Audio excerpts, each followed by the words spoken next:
Now we are going to start with neurons. Please pay attention. I am sure that you must have read about neurons in your biology books, but I don't know in what details. But in this chapter also you have to study about neurons. So please be careful and listen properly. Okay, there may be some confusions, so you have to listen to it carefully. So neuron is the basic unit of our nervous system. Neurons are specialized cells which possess the unique property of converting various forms of stimuli into electrical impulses. So these are specialized cells and they convert various forms of stimuli, as in outside stimuli which we receive from the environment, and it converts into electrical impulses. Do not get confused with the term electrical impulses. Later on we will be reading about what electrical impulses are. Okay, so they are also specialized for reception, conduction and transmission of information in the form of electrochemical signals. So they receive, they conduct and transmit information in the form of electrochemical signals.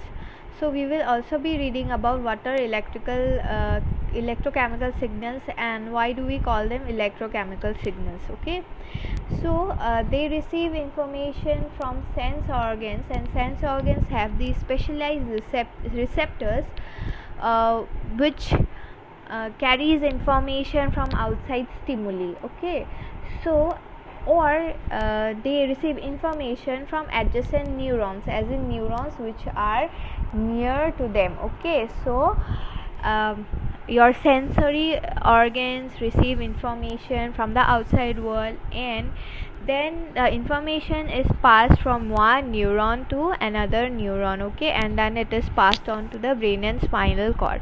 Okay, so we have nearly 12 billion neurons in our nervous system. They can differ in size, shape, chemical composition and function, but despite of their differences they have some common characteristics, some fundamental components. So now I am going to describe all these fundamental components one by one, but I want you to check the diagram in the next slide. Okay, because while I am describing all these parts of neuron, you have to know where these parts are located. Okay, so let us start. The soma or cell body is the main body of the nerve cell. Nerve cell as in the neuron. So nerve cell and neuron, these two terms are used interchangeably here, so do not get confused. Okay, so soma is the main cell body of the neuron. It contains the nucleus. Okay, so soma contains the nucleus, and it is the genetic material of the neuron. So nucleus contains the genetic material of the neuron. Okay, and you must have heard about DNA. So this DNA is found here. Okay, and this genetic material of the neuron is stored inside the nucleus, and it becomes actively engaged during cell reproduction and protein synthesis. So cell reproduction happens, and the synthesis of protein you must have read in your biology class. So this nuclear so the genetic material in the neuron plays a vital role in these two processes. Okay, so the soma also contains, as in the cell body, contains the cytoplasm, which is the cell fluid of the neuron. So it's liquid. So this liquid part is known as cytoplasm, and soma contains this cytoplasm. Okay, then comes your dendrites. You can see in the diagram those branch like structures, those are your dendrites. So they are coming out from the soma. Okay, so they are at the receiving ends of a neuron. Okay, so their function is to receive the incoming neural impulses from adjacent neurons or directly from the sense organs. By neural impulse, I mean the information which is passed from the nearby neuron or directly from the sense organs is received by these dendrites. Okay, so on dendrites are found specialized receptors. So I was talking about specialized receptors which are found in your sense organs. So these are found in your dendrites, which become active when a signal arrives in electrochemical or biochemical form. So like I said that the information which is collected from the environment or from other neurons, they are converted into electrochemical or biochemical form. We are going to learn about how it is converted. For as of now, you just learned that these electrochemical or biochemical signals are passed from one part to another part of the neuron. Okay, the received signals are passed on to soma and then to axon, so that the information is relayed to another neuron or to the muscle. So these signals which are received are passed on to the cell body, then to the axon. So you can see the axon in the diagram, okay, how it is passing, and then the information is passed on to another neuron. So from one neuron it passes on to another neuron, or it is passed on to muscles. We all know that information is passed on to the brain and then to the muscles. This is how it goes. Okay, so the axon conducts the information along its length, which can be several feet in the spinal cord and less than a millimeter in the brain. So axon are different sizes in different parts of the body. In the spinal cord it can be very long, and in the brain it can be very small. Okay, so in the axon part of your neuron, the axon branches into small structures, and they are known as terminal buttons. So these buttons have the capability for transmitting information to another neuron, gland and muscle. So these are the end part of the neuron from where informations are passed on to another neuron. It's like just try to get an example. Okay, like the border, it's like the border. Okay, if you take an example that if you imagine India's border with Bangladesh, like Dauki is one place where it's there is the border of Bangladesh and India. So it's like that. Okay, these terminal buttons are like the borders between one neuron and another neuron. Okay, and the information is passed from these terminal buttons to another neuron. Okay, so the conduction of information from one place to another in the nervous system is done through nerves, which are bundles of axons. Okay, so nerves are what? Bundles of axons. And there are mainly two types of nerves. You must have studied about sensory and motor nerves, right? So sensory nerves are also known as afferent nerves, which carry information from sense organs to central nervous system. We will be learning about central nervous system also in detail, but remember, sensory nerves are called afferent nerves, and they carry information from sense organs to central nervous system. On the other hand, motor nerves are called efferent nerves, and they carry information from central nervous system to muscles or glands.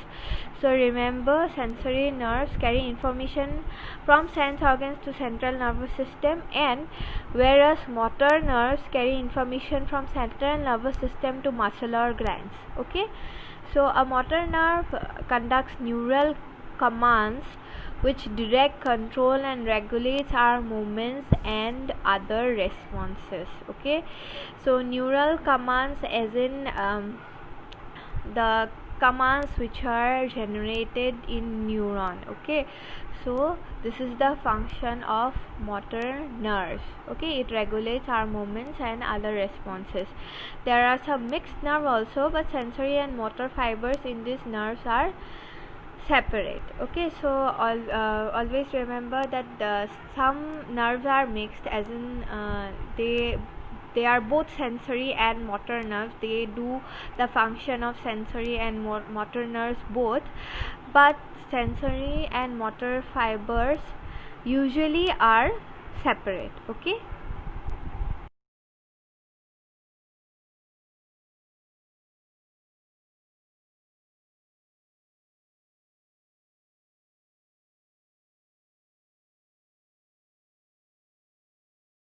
So now let us talk about nerve impulse. So information travels in the form of nerve impulse. In the neurons, the information is passed from one neuron to another neuron in the form of nerve impulse. So now we will learn about what is a nerve impulse, what is the process, and how does it travel. I am going to give you some information which is not there in your book for your better understanding about nerve impulse. So do listen carefully, okay?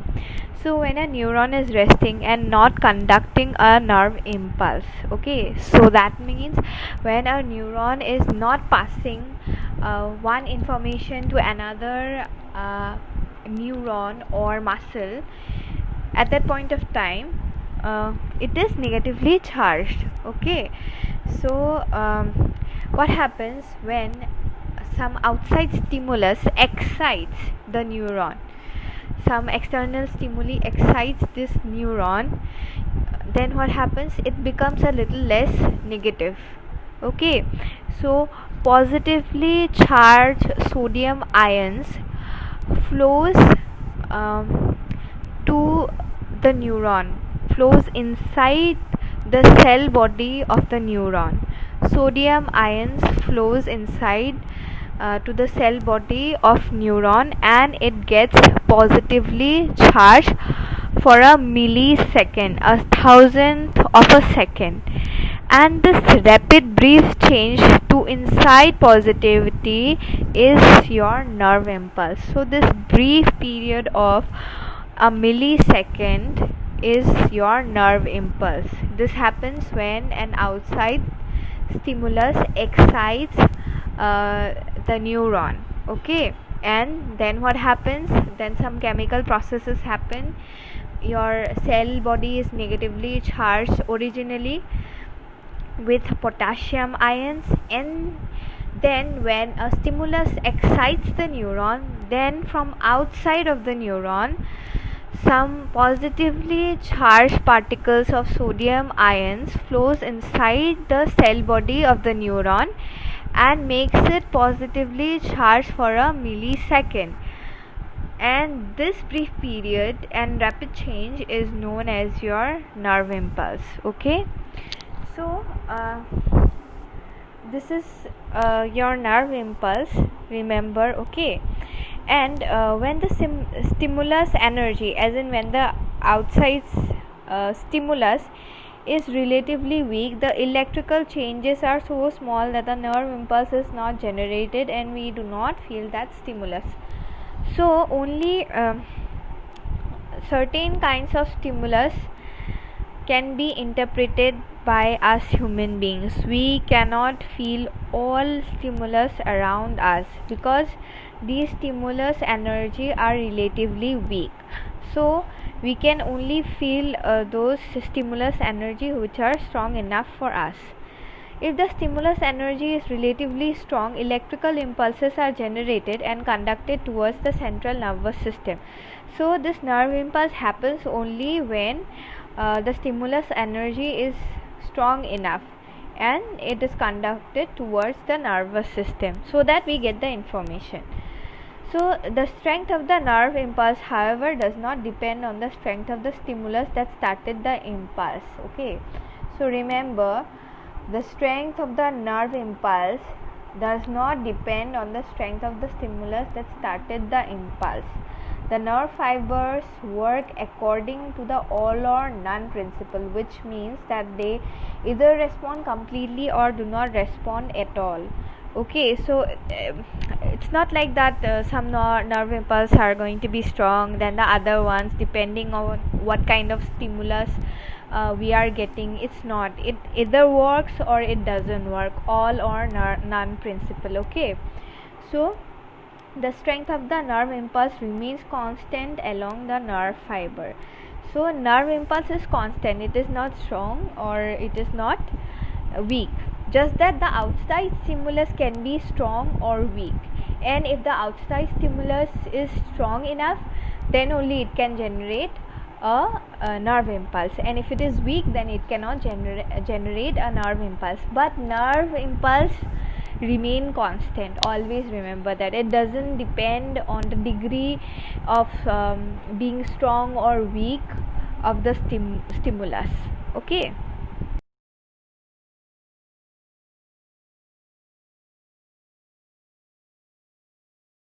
So now let us learn about what a synapse is. So information is transmitted from one place to another within the nervous system in the form of a neural impulse. So a single neuron impulse is transmitted by a single neuron, and when the neural impulse has to travel to a distant part of the body, many neurons participate for the same process. Okay, in this process, one neuron faithfully releases the information to a neighboring neuron. So information is passed from one neuron to another, and that's how it travels to the nervous system. So the axon tip, you can see in the figure, where is the axon? So the axon tip of a preceding neuron make functional connection or synapse with the dendrites of the other neuron. So two neurons make a connection at the end. You see those branch like structure. So those branch like structures of one neuron and the other neuron, they make a connection so that the information from one neuron can travel to the other neuron. Okay, a neuron is never physically connected with another neuron. So you have to make that connection. There is rather a small gap between two neurons, but in order to travel information from one neuron to another neuron, you have to make a connection in this gap. So this gap is known as synaptic cleft. Okay, remember that this gap is known as synaptic cleft. You can see in figure 3.2. okay, I am attaching the figure in the next page as well, so you can see the figure. The neural impulse from one neuron is transmitted by a complex synaptic transmission process to another neuron. Okay, so this whole process of transferring information from one neuron to another neuron is a complex synaptic transmission process. And what do you transmit in this complex process? Chemical substance called neurotransmitters are transmitted from one neuron to another neuron. Okay, and this chemical substance is transferred to the other neuron so that informations can be passed from one neuron to another neuron. Okay, and this is that complex process. The conduction of neural impulse in the axon is electrochemical, while the nature of synaptic transmission is chemical. So the conduction of neural impulse or nerve impulse in the axon is electrochemical. Why? Because I already told you about sodium ions and potassium ions. Positively charged sodium ions are present and negatively charged potassium ions are present, and these two ions are responsible for the process of neural impulse or nerve impulse. That's why this process is electrochemical in nature. Okay, while the nature of synaptic transmission is chemical, because a chemical substance called neurotransmitters is passed from the synaptic cleft to the other neuron. Okay, that's why it is known as a chemical process, and the other process of a nerve impulse or a neural impulse is known as your electrochemical process.